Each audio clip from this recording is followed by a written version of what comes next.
nggak sih bertanya-tanya tentang gimana sih caranya menjaga integritas seorang hakim? Jawabannya adalah kode etik. Nah, di video ini kita akan membahas tentang struktur penegaknya, isi kode etik, dan sanksi yang bisa dijatuhkan plus simulasi kasus dan evaluasinya. Yuk kita mulai. Angel, tahu nggak sih struktur organ penegakan disiplin dan kode etik profesi hukum yang bersangkutan dengan hakim? Nah, biar kamu tahu, aku jelasin ya. Jadi, ada 3 lembaga utama dalam penegakan kode etik hakim di Indonesia. Yaitu yang pertama, Komisi Yudisial atau bisa disingkat itu KY. Nah, lembaga ini itu bertugas mengawasi perilaku hakim dan menerima laporan masyarakat. Nah, terus ada lagi nih, yang kedua, Mahkamah Agung yang biasa kita sering dengar tuh, MA. Nah, lembaga ini punya peran dalam pemeriksaan, yaitu terutama ketika Hakim Agung yang dilaporkan. Nah, yang terakhir, ketiga, yaitu Majelis Kehormatan Hakim, yaitu MKH. Nah, MKH ini dibentuk bersama oleh KY dan Mahkamah Agung. KY itu Komisi Yudisial dan MA Mahkamah Agung. Nah, mereka ini mengadili dugaan pelanggaran etik. Jadi alurnya tuh laporan masuk ke KY nih, terus diselidiki. Kalau terbukti disidangkan di mana tadi? Di MKH. Nah, MKH itu tadi Majelis Kehormatan Hakim. Nah, begitu Syaira. Oh gitu, berarti langsung kayak prosesnya yang seperti yang kakak bilang gitu ya? Betul. Lili penasaran deh kalau misalnya ada hakim yang ketahuannya lain wewenang atau bersikap nggak profesional, siapa sih yang ngurusin Mahkamah Agung aja kah? Gak cuma Mahkamah Agung aja Lili, justru yang punya peran penting itu adalah Komisi Yudisial. Serius? Terus masyarakat bisa langsung lapor ke Komisi Yudisial gitu? Iya, bisa banget. Kalau ada dugaan pelanggaran kode etik ataupun pelanggaran gak pantas dari hakim, masyarakat bisa kirim langsung laporan ke Komisi Yudisial. Wah, keren juga ya. Nah, Komisi Yudisial itu bisa langsung jatuhin hukuman gitu? Nggak langsung sih, tapi Komisi Yudisial bakal periksa dulu laporannya, dicek valid atau enggak. Setelah itu, kalau misalnya buktinya udah cukup kuat, baru deh KY koordinasi sama Mahkamah Agung untuk bentuk Majelis Kehormatan Hakim ataupun MKH. Oh, jadi MKH itu kayak pengadilan etik gitu ya? Ya, bisa dibilang gitu sih. Di sidang MKH, hakim yang dilaporin itu bakal diperiksa. Kalau misalnya tidak terbukti bersalah, maka bisa dikenai sanksi. Seperti? Bisa dari mulai teguran, mutasi, penundaan kenaikan pangkat, sampai pemberhentian tetap atau kalau pelanggarannya berat. Oh, berarti sistemnya sudah cukup tegas ya. Tapi ini semua ada hukumannya kah? Dasar hukumnya? Pasti ada dong. Dasarnya itu Undang-Undang Nomor 18 Tahun 2011 tentang Komisi Yudisial. Terus ada juga peraturan bersama Mahkamah Agung dan Komisi Yudisial tahun 2012 dan pastinya kode etik dan pedoman perilaku hakim alias KEPPH. KEPPH itu isinya kayak prinsip-prinsip dasar seperti integritas, independensi, profesionalisme, atau semacamnya gitu ya?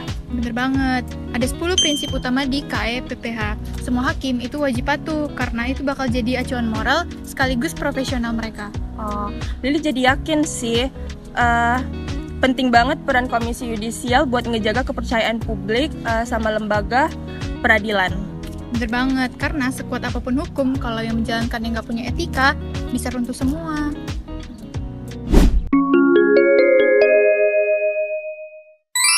Kakak kan tadi udah ngasih tahu aku nih tentang struktur kode etik nih. Sekarang aku mau jelasin kakak tentang sanksi etik yang dapat dijatuhkan kepada hakim. Boleh. Nah, kebetulan aku mau pinjam laptop. Oke. Ya. Nah, di sini kita ada beberapa sanksi. Sanksi kode etik itu dia dibagi 3 kategori. Yang pertama itu ada sanksi ringan, sanksi sedang, sanksi berat. Nah, di sanksi ringan ini banyak sekali teguran-tegurannya.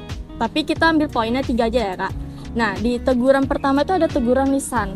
Nah, di teguran lisan ini disampaikan secara lisan dalam sidang majelis kehormatan hakim. Nah, teguran ini dicatat secara internal dan berfungsi sebagai peringatan agar hakim segera memperbaiki perilaku yang tidak sesuai dengan kode etik. Nah, kita masuk ke teguran tertulis. Nah, teguran tertulis ini tuh biasa diperingatin secara resmi yang dituangkan dalam surat. Nah, teguran tertulis ini memiliki kekuatan administrasi yang tercatat dalam riwayat jabatan hakim dan menjadi catatan formal dengan pelanggaran kode etik. Oh gitu. Dan ketiga itu ada pernyataan tidak puas secara tertulis. Nah, tidak puas secara tertulis itu gimana, Kak? Mereka tuh membuat surat pernyataan kekecewaan atau ketidakpuasan atau atas perilaku hakim lewat dokumen-dokumen resmi. Nah, dalam pernyataan ini tuh biasanya disampaikan jika pelanggaran dianggap sudah cukup signifikan meski belum mencapai tingkat sanksi yang lebih berat. Nah, iya. Dan kita masuk ke sanksi sedang nih.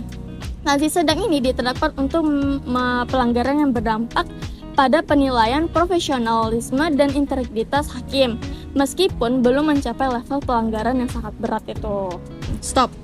Aku tahu nih, pasti yang Apa? terakhir sanksi berat. Bener. Nah, mereka tuh dapat pemberhentian tetap tanpa hak pensiun, bisa diberhentikan secara tidak hormat. Itu kasusnya lebih berat banget karena diberhentikan secara tidak hormat kan, Kak? Ini itu biasa sanksinya paling berat, di mana hak yang diberhentikan secara permanen dan juga kehilangan hak pensiunnya. Sanksi ini dikarenakan dalam kasus pelanggaran etik yang sangat serius dan telah mengikis kepercayaan publik secara signifikan. Tapi thank you ya, Ir. Aku Iya. jadi tahu nih. Sama Kak juga sih, thank Iya. you juga atas informasinya. Oke.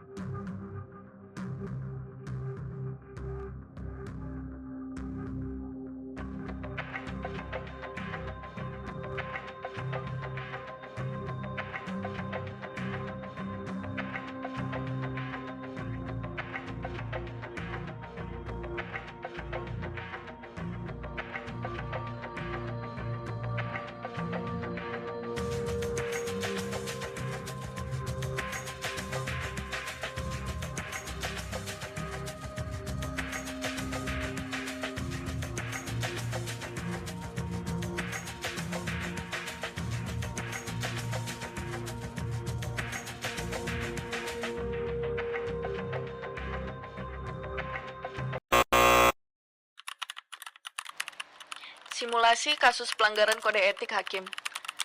Seorang hakim pengadilan negeri diduga menerima hadiah dari pihak berperkara, melanggar kode etik dan pedoman perilaku hakim, atau keputusan bersama Ketua MA dan Ketua KY nomor 047-KMA-4-4-2009 dan nomor 02-P.KY-4-4-2009, khususnya prinsip integritas. Pertama, pengaduan. Dasar Hukum Pasal 20 Ayat 2 Undang-Undang Nomor 18 Tahun 2011 tentang Komisi Yudisial. Pengacara pihak berperkara mengajukan pengaduan kepada Komisi Yudisial terkait dugaan pelanggaran kode etik oleh hakim. Kedua, pemeriksaan awal. Dasar Hukum Pasal 21 Undang-Undang Nomor 18 Tahun 2011. Komisi Yudisial memeriksa kelayakan pengaduan dan mengumpulkan bukti awal untuk menentukan apakah kasus dapat dilanjutkan. Ketiga, pembentukan tim pemeriksa. Dasar Hukum Pasal 22 Undang-Undang Nomor 18 Tahun 2011. Komisi Yudisial membentuk tim pemeriksa untuk menyelidiki dugaan pelanggaran kode etik, termasuk memanggil hakim yang bersangkutan untuk klarifikasi. Keempat, penjatuhan sanksi. Dasar Hukum Pasal 23 Undang-Undang Nomor 18 Tahun 2011 dan Perma Nomor 7 Tahun 2016.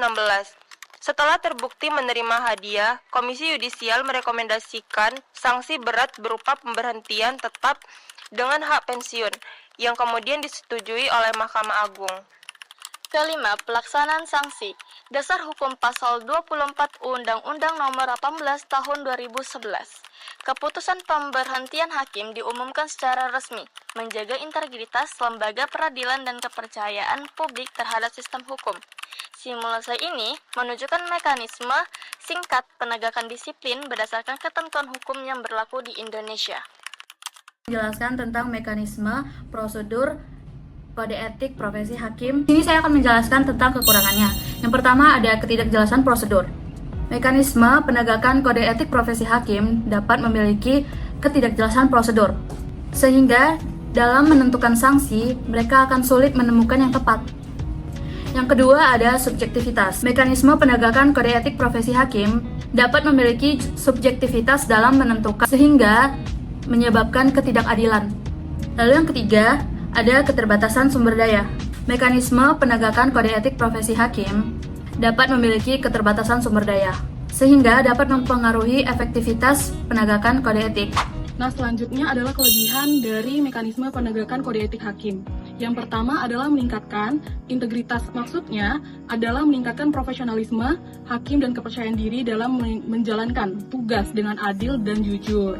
Yang kedua adalah untuk meningkatkan kepercayaan masyarakat. Yang maksudnya adalah masyarakat memiliki kepercayaan yang lebih besar pada lembaga peradilan karena adanya mekanisme pengawasan yang efektif. Tiga adalah untuk mengurangi pelanggaran, yaitu mengurangi tindakan hakim yang tidak sesuai dengan kode etik dan hukum, sehingga meningkatkan kualitas putusan. Nah, yang terakhir yaitu meningkatkan kesadaran hakim, yang artinya hakim lebih memahami dan sadar akan pentingnya mematuhi kode etik dan hukum dalam menjalankan tugas, sehingga meningkatkan integritas lembaga peradilan.